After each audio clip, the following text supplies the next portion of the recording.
Hakajingyat kapor ban poisya ka election MDC Shakasi Hills Autonomous District Council KHADC, but Jainta Hills Autonomous District Council JHADC. House number 1 uba ALHAC u MLA ka BJP na pentorom kra uba deiru u menteri ha ka sarkar MDA2 ulaong. Bakinu gi ba Kwah Ïakhun ya ka election MDC kila ban wan Ïakren sya ka party.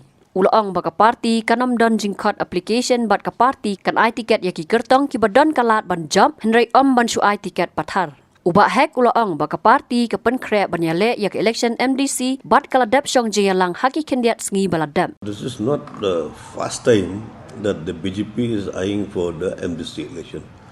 If you remember clearly, even today also we have MDC in Kyrwoh district who have one elected representative in the Kyrwoh Autonomous District Council. This is be in Khasi Jainta Hill also we had contest in the previous time. So now also we had discussed yesterday, not officially a meeting, but among all the senior members, right from the state president, all the vice presidents, and my president, we have discussed this that we should contest the MDC election also. So far, it came to my knowledge through the meeting yesterday that there's only 2 applications we have received, those aspirants to contest the election. So to contest the election is not just sick of contesting.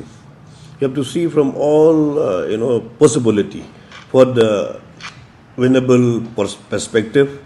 You have to see the potential of the constituency. You have to see the seats and also the candidate potentiality. All this aspect you have to take into consideration for contesting the election. Till now, we have not decided to invite application, but we are going to contest. Whoever interested, they can come. So far, we have received only 2 applications. Depend also the interest of the candidate who is going to contest from the different constituencies. We also told you yesterday when we sat for the meeting, we are also the same concern of is a beginning of the preparation only for the MDC election. This is from 2 constituencies that also reported exactly constituency. I'll not be able to tell you right now, but there are already 2 applicants has come forward or to contest the MDC election from the BJP party. In the beginning also I told you the potentiality of the candidate, potentiality of the constituency and also the winnability of the perspective.